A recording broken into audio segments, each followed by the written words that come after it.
The Arcturian hegemony stood as the most feared power in their section of the galaxy. Over 3 centuries, they had brought 17 star systems under their control. Their method never changed. Observe, evaluate, and conquer. Their tall, six-limbed forms and advanced technology made resistance futile for most species they encountered. Fleet Commander Tak stood on the bridge of the Dominant Will, the flagship of the Arcturian fleet.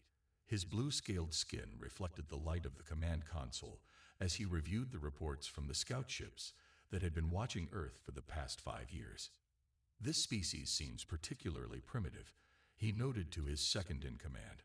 Their weapons still rely on chemical propellants and nuclear fission. They waste resources fighting among themselves over arbitrary territorial lines. True, Commander, his officer replied. Their most advanced fighters can barely reach their own orbital satellites. Their ground forces still use wheeled vehicles and explosive projectiles. Tak flicked his third eye membrane in what passed for amusement among his kind. And yet they broadcast all their entertainment and communications into space as if inviting conquest. They practically announced their vulnerabilities to the cosmos. The commander made his decision quickly. Prepare for first contact. Standard diplomatic approach. We'll evaluate their resources in person before beginning the integration process. As the massive Arcturian vessel dropped out of faster-than-light travel at the edge of the solar system, Earth's deep space monitoring stations detected its presence. The ship was enormous, nearly 2 kilometers in length, with a distinctive crescent shape that housed weapons capable of reducing cities to ash in seconds. In a secure underground facility beneath the Swiss Alps, not far from Geneva, General Kim paced the floor of the United Earth Defense Council chamber. Representatives from every major military power on the planet sat around a circular table, their faces illuminated by the holographic display of the approaching alien vessel. "They're coming exactly as we predicted," General Kim said. "Right on schedule." Admiral Park nodded. "The decoy technologies worked. They think we're still using F-35s and Abrams tanks as the core of our military." "What about our orbital defenses?" asked Colonel Lee. "Still hidden," confirmed General Kim. "The Sol Shield network remains in standby mode, completely masked by our quantum displacement technology. The aliens have no idea we can detect their scanning attempts. For almost 50 years, since the Proxima Centauri signals had been decoded in 2078, humanity had known they weren't alone. The messages contained enough information about the Arcturian hegemony to understand the threat they posed. World leaders had made an unprecedented decision: prepare in secret for the inevitable contact. The world's public military parades still showcase technology that was, in reality, decades behind what actually existed. Nations maintained the appearance of rivalry and technological stagnation.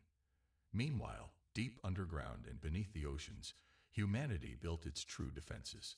"The charade has worked perfectly," said Admiral Park, studying the alien ship's approach vector. "Their scans show exactly what we want them to see: a divided planet with minimal space presence and outdated military capabilities." General Kim pulled up another display showing green dots representing Earth's hidden defense installations. "All Phase 3 facilities are ready. The lunar bases report full operational status, and the Jupiter outposts are on standby." The Arcturian vessel took position in Earth's orbit, its massive shadow falling over Europe as it hovered above Geneva. Smaller craft deployed from its hull, descending toward the United Nations headquarters. Inside his private office, UN Secretary General Yoon watched the ships approach. Unlike most of humanity, who were experiencing their first alien contact with a mixture of fear and awe, he felt a grim satisfaction. The plan was working. His secure phone rang. "Yes. Sir, Defense Council reports all systems are green," said a voice. "Operation False Flag is proceeding as planned. The visitor will land in 12 minutes. "Very good," Yoon replied. "And our special guest? Ready to play her part?" "She's been fully briefed." The Secretary General ended the call and straightened his tie. In the mirror, he caught his own reflection and the hint of a smile. Humanity had spent generations fighting itself, perfecting the art of war. Now that expertise would serve a greater purpose. When Fleet Commander Tak stepped from his shuttle onto Earth's soil, He was greeted by a delegation of Earth's apparent leaders. They were smaller than he had expected, soft-looking creatures with only 2 arms and eyes that didn't properly track movement. "Welcome to Earth," said Secretary General Yoon with a practiced look of awe and slight fear. "We are honored by your presence." Tak didn't bother with pleasantries. "I am Fleet Commander Tech of the Arcturian hegemony. Your world has been noticed by our civilization. We come to offer you the opportunity to join our collective." The humans exchanged nervous glances, exactly as expected. Tak had seen this reaction on 17 other worlds. The fear, the uncertainty, the desperate hope that submission might mean survival. "Of course," Yoon said with appropriate deference. "We would be honored to discuss terms. Perhaps you would join us inside for discussions." As Tak followed the humans into the Grand United Nations building, his personal scanner analyzed everything. The building materials were primitive, mostly concrete and steel. The security forces carried projectile weapons that couldn't even penetrate Arcturian skin. Even their communication devices used easily intercepted radio waves. What Tak couldn't detect were the quantum-encoded signals passing between Special Agent Min in the security detail and the defense network. Nor could he see the advanced scanning technology hidden in the seemingly decorative wall panels, mapping every aspect of Arcturian biology. In a secure room beneath the new Andes Mountains, Dr. Han watched the data flow in. "We're getting everything," she told her team. "Cellular structure, energy readings, technological signatures.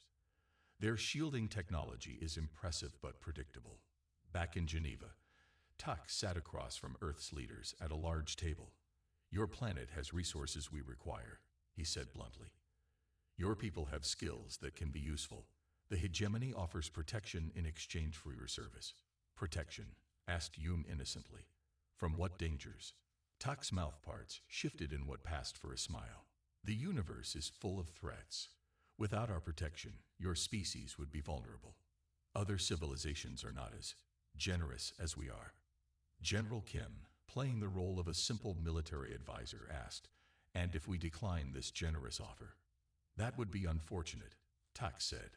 "We would be forced to demonstrate why 17 other systems chose cooperation." The Earth representatives exchanged worried looks that masked their internal satisfaction. Every word, every threat was being recorded and analyzed. The Arcturians' arrogance was providing exactly the intelligence they needed.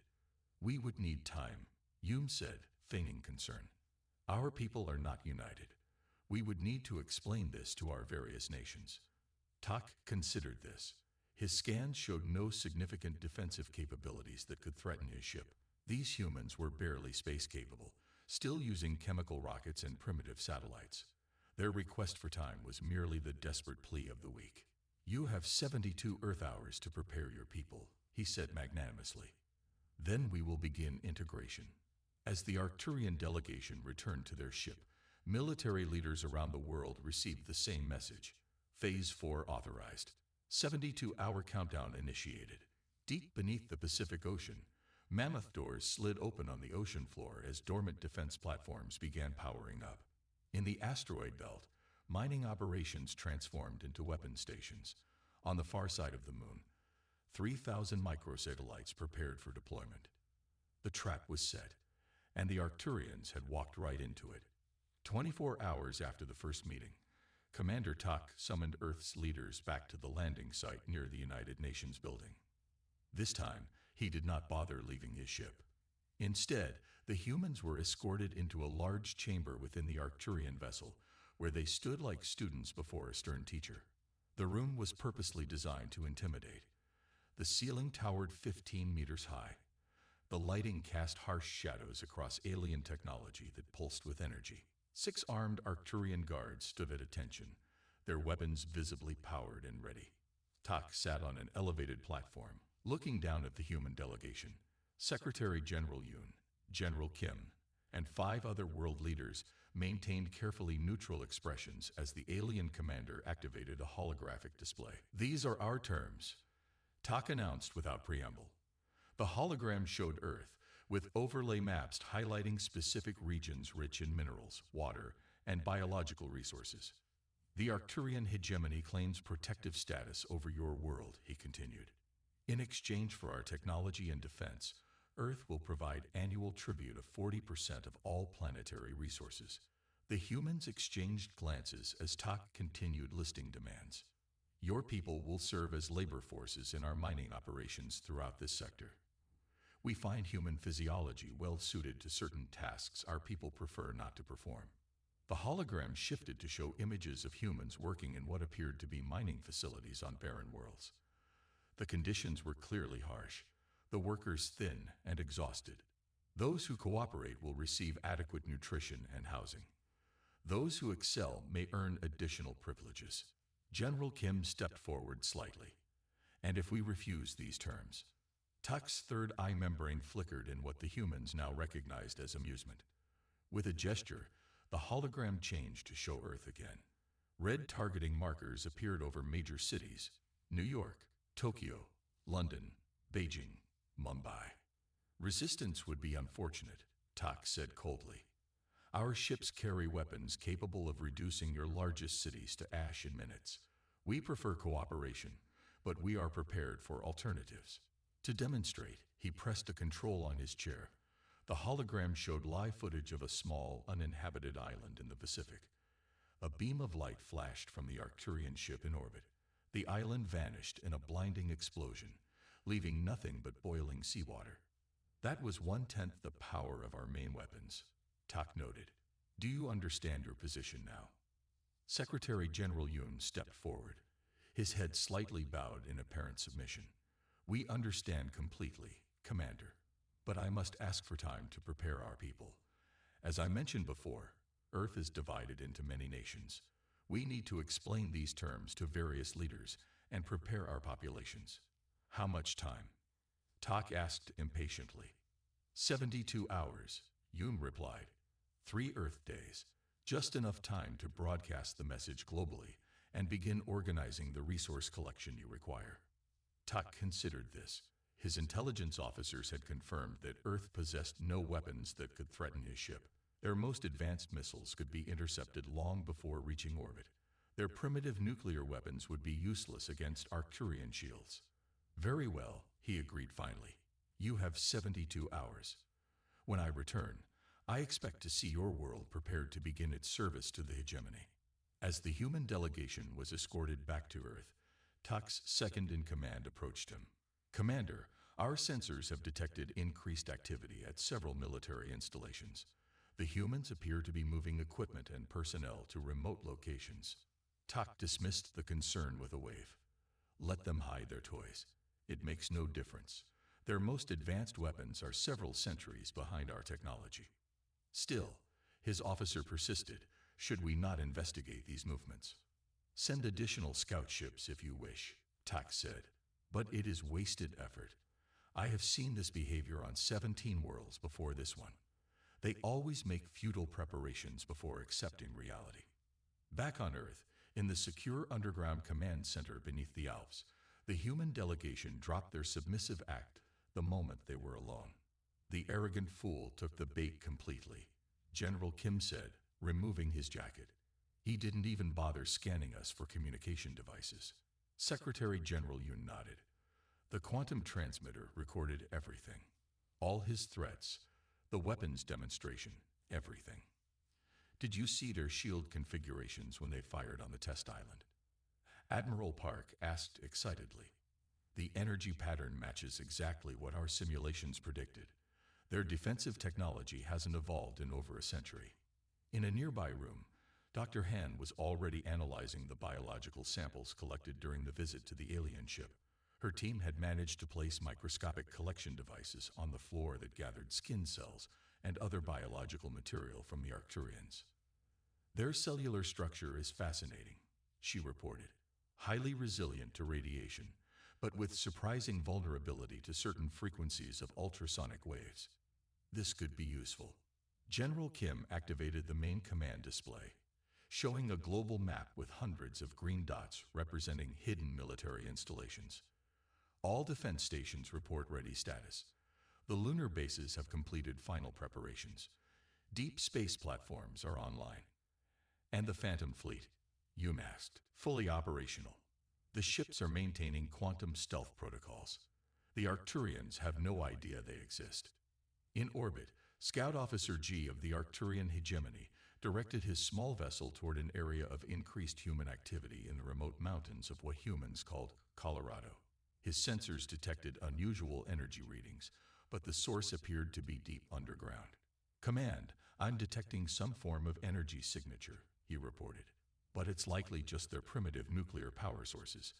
The radiation shielding is consistent with their technology level." What Jay couldn't detect was the advanced quantum displacement field hiding the true nature of the facility.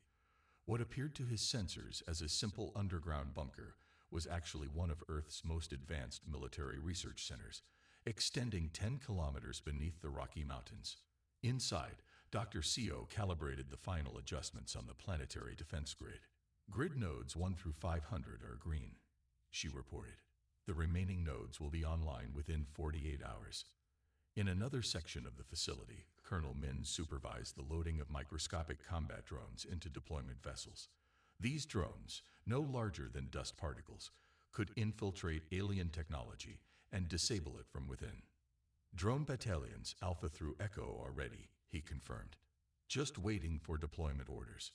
Across the planet, similar preparations continued. In deep ocean trenches, enormous hangar doors opened to release vessels that had remained hidden for decades. In the Amazon rainforest, what appeared to be dense jungle transformed as camouflage fields deactivated, revealing launch platforms for orbital defense systems. Commander Tak, meanwhile, celebrated his easy conquest. "Add another resource-rich world to our collection," he told his officers. "These humans are softer than most species we encounter." They didn't even attempt to resist. His intelligence officer frowned slightly. "Commander, there's something unusual about their behavior. Most species show more fear, more panic. These humans seem almost calculated in their responses." "That's because they still believe they have hope," Tak replied dismissively. "Once we begin the resource extraction and labor reassignments, they'll understand their place."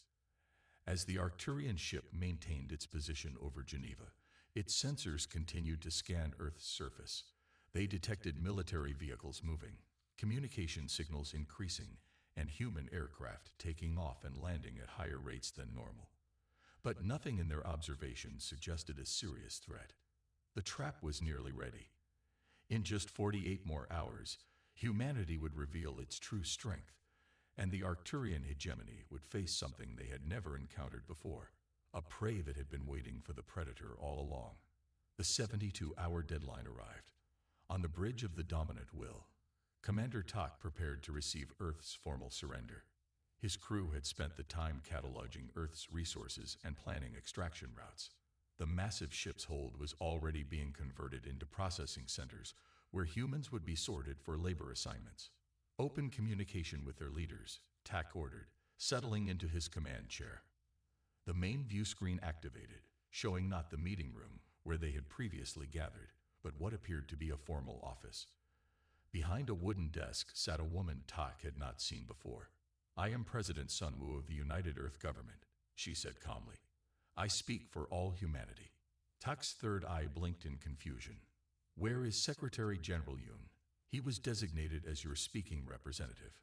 Secretary General Yoon was merely one of our diplomatic corps, President Sunwoo replied. "For matters of planetary security, I hold final authority." This was unexpected, but Tak saw no reason for concern. It was common for prey species to shuffle their leadership before capitulation, often sacrificing previous leaders to curry favor with the hegemony. "Very well," Tak said impatiently. "Have you prepared your people to begin resource collection? Our processing ships will arrive within 6 hours." President Sunwoo's expression remained calm. "We've reviewed your proposal and prepared our response." She pressed a button on her desk. "Perhaps you should look outside your viewport, Commander." Tak turned to his sensor officer, who suddenly shouted in alarm. "Commander, multiple objects deploying from Earth's moon." The tactical display showed thousands of small objects emerging from the lunar surface, spreading out to form a network around Earth.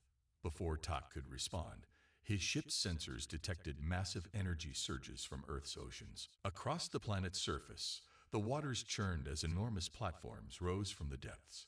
These weren't the primitive oil drilling platforms the Arcturians had observed before. These were advanced weapons platforms, each bearing technology that matched or exceeded the hegemony's own capabilities. What is happening? Tak demanded, rising from his chair. Scan those platforms. I can't get clear readings, his science officer replied frantically. They're protected by some kind of energy field our sensors can't penetrate.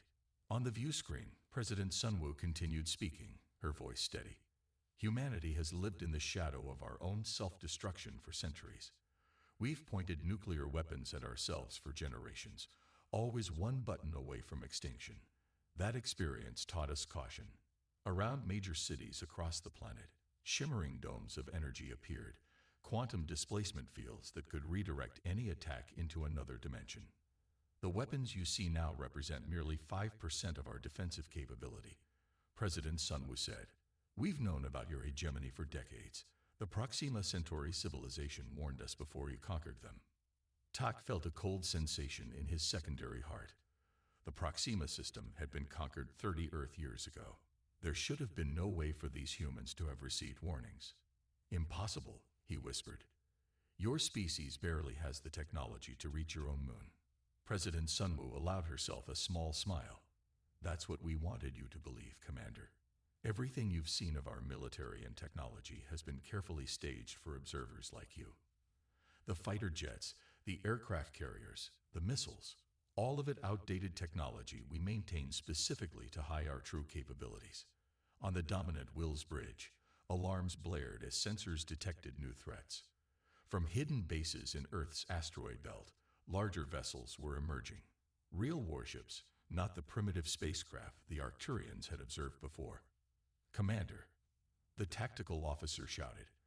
I'm detecting antimatter signatures from those vessels. They're powered by containment technology that matches our own. President Sunwoo continued her explanation.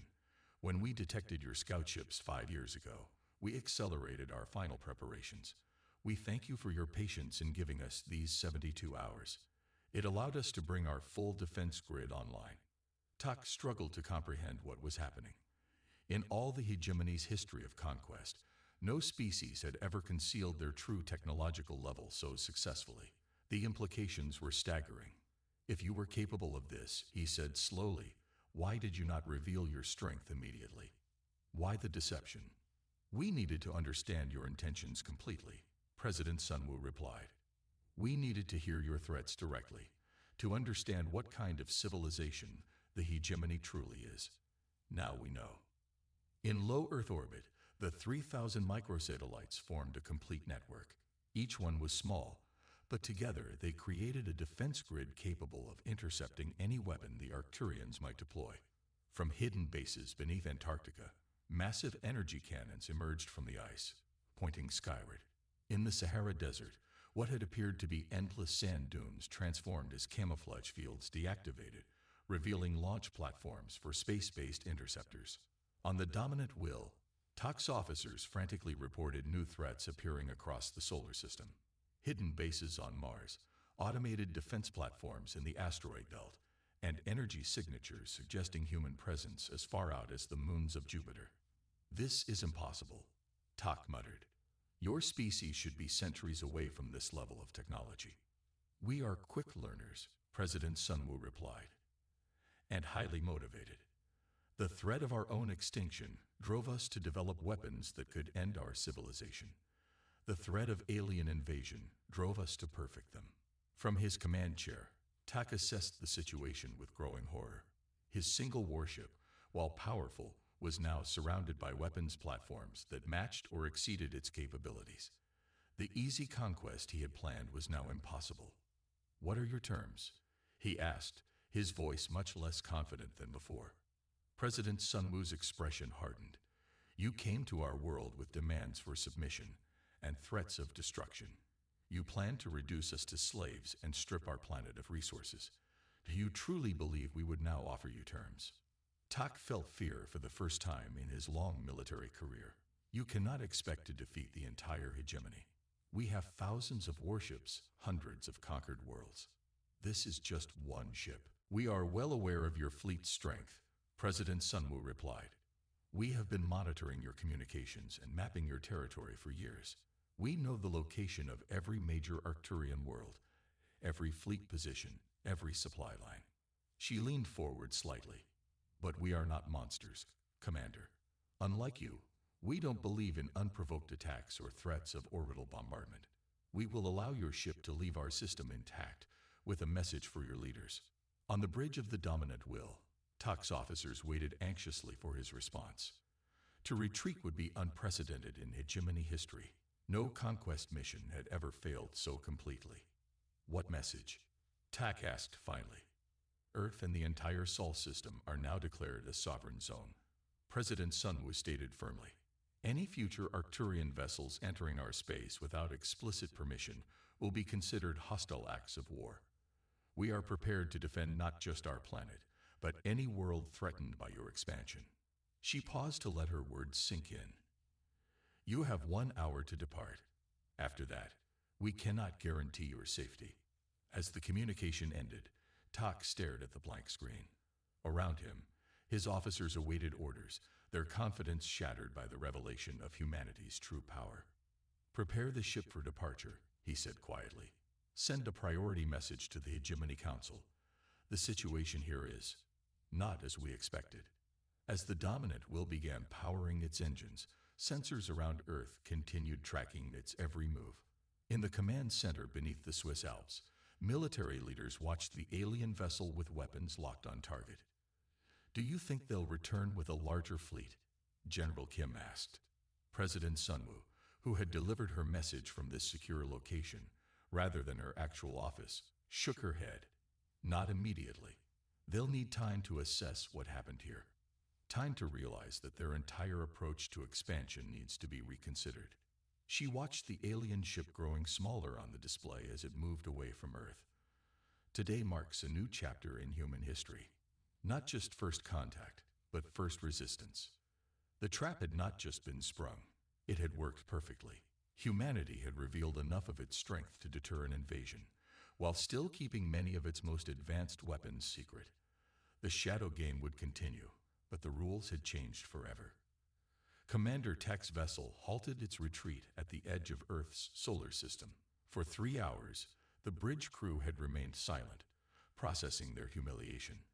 The Arcturian hegemony had never retreated before. In 17 conquests, they had always been the superior force. Tak paced the command deck, his pride wounded but his tactical mind racing. This changes nothing, he announced suddenly. The humans have revealed their deception. But one planet, no matter how advanced, cannot stand against the combined might of the hegemony. His officers exchanged uncertain glances. The sensor readings from Earth had shown technology that matched or exceeded their own in several key areas. Sir, his second-in-command ventured, perhaps we should report back to the Council before taking further action. Tuck's third eye narrowed. And admit defeat.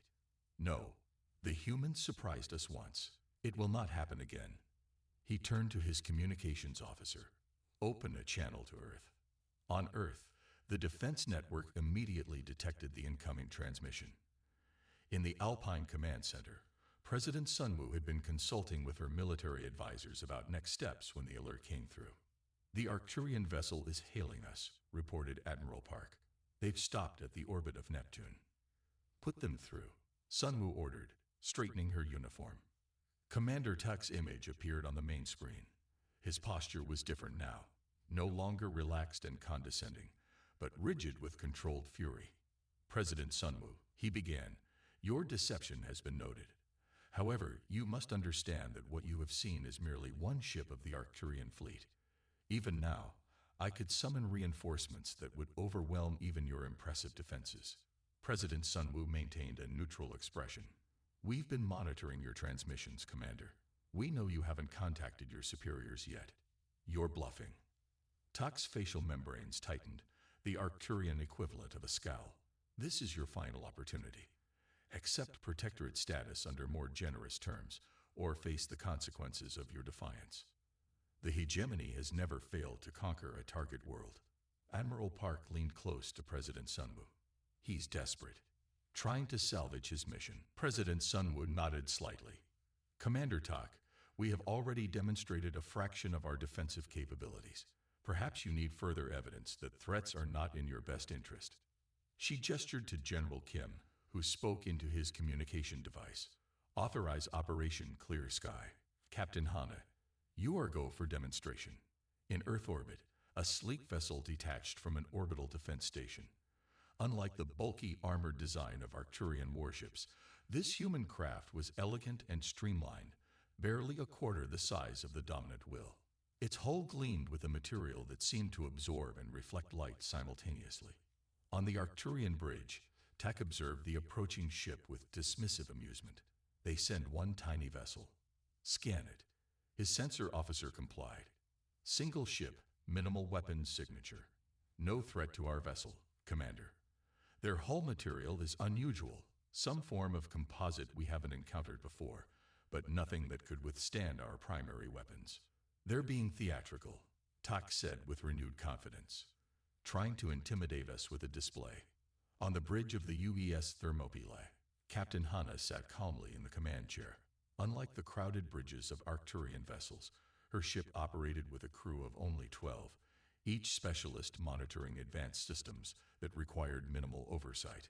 Phase drive charged to 100%, reported her navigation officer.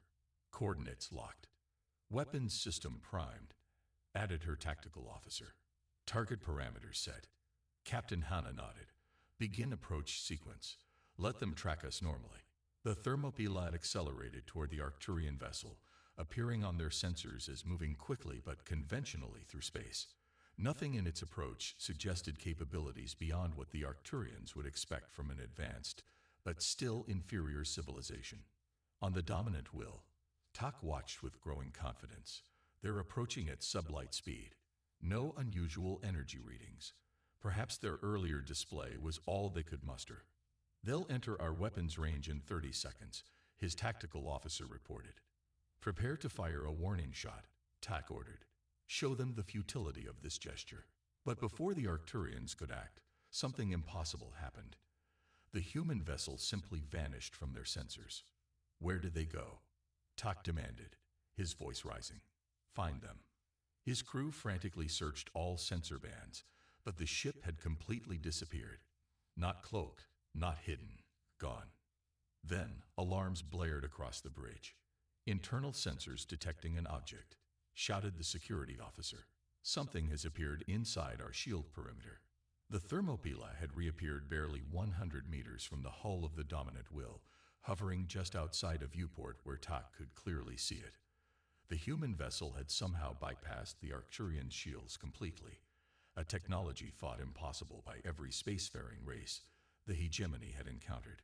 A communication channel opened automatically. Captain Hana's face appeared on the Arcturian view screen. This is Captain Hana of the United Earth ship Thermopylae, she said calmly. This is a demonstration. We could have materialized inside your command center. Tak stared in disbelief. The implications were staggering. If human ships could bypass shields and appear anywhere, no Arcturian vessel or world would be safe. How? How did you do this? He asked, his arrogance forgotten. Phase shift technology. Captain Hana replied matter-of-factly. Your shields exist in normal spacetime. We temporarily shifted into an adjacent dimensional plane before reappearing. To us, your shields might as well not exist. Tak's tactical officer whispered urgently. Commander, if they can do this, they could place weapons directly inside our ship. We have no defense against such technology. Captain Hana continued. We have one more demonstration, Commander. Please direct your sensors toward Jupiter's third moon. The Arcturian sensor officer quickly focused their long-range scanners on the specified target. Jupiter's third moon was a small, uninhabited rock, roughly 20 kilometers in diameter. What about it? Tak asked. Just watch, Captain Hana replied. The Thermopylae turned slightly, orienting itself away from the Arcturian vessel. A narrow aperture opened on its hull, revealing what appeared to be a simple focusing lens. There was no visible beam, no massive energy buildup that the Arcturians could detect. But on their sensors, something impossible happened. The entire moon simply ceased to exist. One moment it was there, a solid celestial body orbiting the gas giant. The next, it was gone.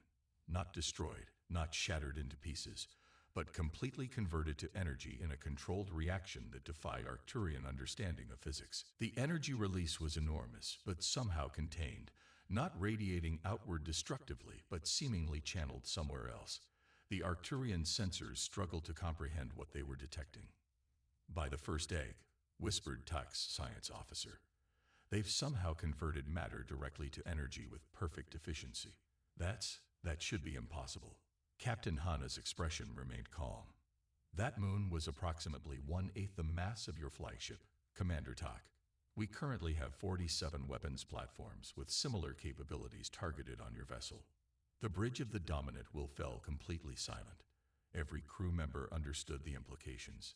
Their most powerful weapons could devastate a planet's surface, but this human technology could make matter simply cease to exist. The energy from the moon has been safely channeled to our collection grid. Captain Hana continued. We don't believe in wasting resources.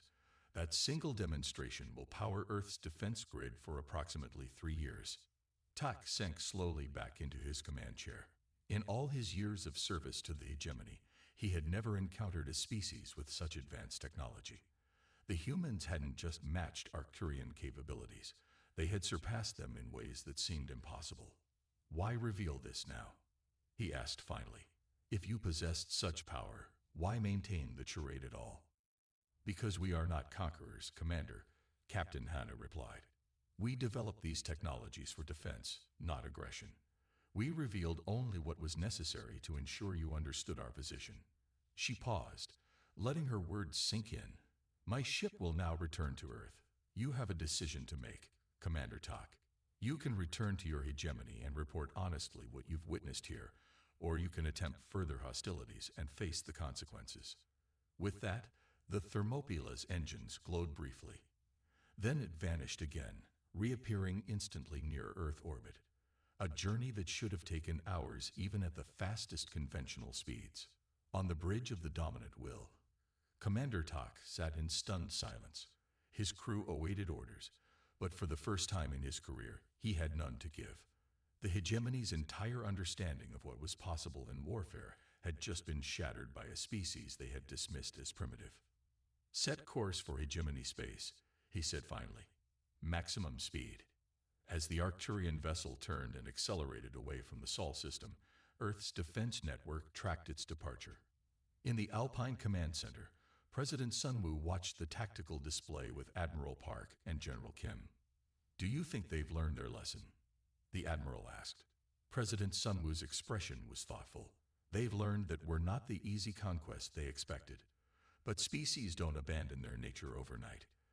The Arcturians have been conquerors for centuries. This is just the beginning of a much longer game. The Arcturian High Council chamber fell silent as Commander Tak finished his report. 17 high-ranking Arcturians sat around a crescent-shaped table, their expressions ranging from disbelief to anger. The chamber, normally filled with confident discussions of conquest and resource allocation, now held only uncertainty. This recording will confirm everything I've reported, Tak said, activating a holographic display. The Council watched as the human ship Thermopylae disappeared and reappeared inside their flagship's shields, then witnessed the complete conversion of Jupiter's moon into energy. High Counselor Mech, the oldest and most respected member of the hegemony's leadership, leaned forward. In all our history, we have never encountered such technology. These humans hide their true capabilities behind a primitive facade. We should assemble the Grand Fleet immediately, said Counselor Rek, the most hawkish of the group. If we strike with overwhelming force and risk having our entire fleet converted to energy, interrupted Counselor Lek, head of scientific research. Did you not witness what their weapons can do? One small ship erased a moon from existence. They have 47 such platforms, and those are just the ones they revealed to us. The debate raged for hours. Some counselors argued for immediate military action, others for diplomatic outreach, and still others for quarantining the entire Sol system and pretending humans didn't exist. Finally, High Counselor Mech raised his hand for silence. For 3 centuries, The hegemony has expanded based on our technological superiority. That advantage no longer exists. For the first time, we have encountered a species that can destroy us more easily than we can destroy them. His words hung heavy in the air. The concept was almost impossible for many to accept. We will send diplomatic envoys, Mech declared finally. We will acknowledge Earth as a sovereign power, and we will reassess our expansion policies immediately. News traveled quickly through the galaxy's communication networks. Species that had feared the Arcturian hegemony for generations suddenly learned of its unexpected withdrawal from Earth. Intercepted communications revealed the reason. The seemingly primitive humans possessed military technology generations ahead of other civilizations. On the desert world of Proxima Centauri b, the reptilian Centaurians, who had been under Arcturian rule for 30 years, gathered in underground chambers to discuss this revelation. The humans stood against the hegemony and won, whispered Elder Soth to the assembled resistance leaders. Perhaps the time has come to reconsider our position. Similar conversations occurred on dozens of worlds. Species that had lived in fear now saw a possibility for change. Some reached out cautiously to Earth through secret channels. Others began planning rebellions against their Arcturian overseers. 3 months after the encounter with Commander Tak's ship, a historic gathering took place on a neutral space station orbiting Saturn. Representatives from 26 spacefaring species arrived in vessels of all shapes and sizes. Some came openly as sovereign powers, others secretly as representatives of occupied worlds. The space station's central chamber had been redesigned for the occasion. A circular table accommodated all delegates equally, with no position of prominence. Earth was represented by President Sunwoo and a small delegation of military and diplomatic advisors. The Arcturian representative, Ambassador Pak, entered last. The room fell silent as the former conqueror took his place at the table. His posture was stiff, his expression carefully neutral. "Welcome to the Sol system," President Sunwoo began. "We gather today to establish a new framework for galactic relations, one based on mutual respect rather than domination." Over the next 5 days, the delegates negotiated what would become known as the Sol Accords. The treaty's primary provisions recognized Earth's sovereignty and established new protocols for peaceful first contact throughout the galaxy. More significantly, it included clauses that would gradually restore independence to worlds conquered by the hegemony. Ambassador Pak objected strongly to these latter provisions. The hegemony cannot simply abandon worlds that have been integrated into our economic system for generations, he argued. Your economic system of taking 90% of resources while providing nothing in return, countered the Proximan delegate, her scales changing color with emotion. That is not economics. That is theft. What surprised many observers was Earth's moderate position during these heated exchanges. Rather than demanding immediate Arcturian withdrawal from all conquered worlds, the human delegates proposed a 10-year transition period with increasing local autonomy. "Stability serves everyone's interests," President Sunwoo explained. "Sudden change leads to chaos. A measured approach will allow all worlds to adjust." On the final day, the Sol Accords were signed by all 26 species. For the first time in 3 centuries, the Arcturian hegemony formally recognized limits to its expansion. The treaty included provisions for a joint defense force, trade agreements that benefited all signatories, and a council where disputes could be resolved peacefully. As the delegates departed, many approached the humans privately with offers of alliance or technology exchange. President Sunwoo directed all such approaches to Earth's diplomatic corps with the same response. "We seek friendship with all, dominance over none." Back on Earth, in the secure underground command center beneath the Alps, President Sunwoo met with her inner circle to discuss the outcomes. The mood was celebratory but cautious. "The Arcturians signed," General Kim noted, "but we can't trust them to honor the agreement indefinitely. Their culture is built on conquest." "That's why the treaty includes verification protocols," President Sunwoo replied. "And why we're maintaining our full defense grid." Admiral Jun, who had overseen the space-based aspects of Earth's defense preparations, smiled broadly. "It doesn't matter. Our bluff worked perfectly. No one knows what we can and can't actually do." President Sunwoo gave him a peculiar look. Who said anything about a bluff? The room fell silent as her words sank in. The implication was clear. What Earth had revealed, the phase shift technology, the matter-to-energy conversion weapons, the quantum displacement fields, might not be their most advanced capabilities. Are you saying the Thermopylae demonstration wasn't our highest technology? Admiral June asked carefully. President Sunwoo's slight smile returned. I'm saying humanity has lived with the threat of self-destruction for centuries. That experience taught us to always maintain options that even our closest allies don't know about. General Kim's eyes widened slightly. The Omega protocols. The president nodded once. Let's just say that what Commander Tak witnessed was impressive enough to secure peace without revealing capabilities that might provoke fear. This was the delicate balance Earth's leadership had maintained throughout the crisis. They had shown enough strength to deter aggression, but not so much that other species would feel compelled to unite against them out of fear. In the weeks that followed, Earth continued its careful diplomatic dance. Aid was offered to formerly conquered worlds without strings attached. Trade relationships were established with dozens of species. Earth's ships began appearing throughout nearby systems, always as visitors rather than occupiers. On the Arcturian homeworld, military leaders studied the new galactic order with mixed emotions.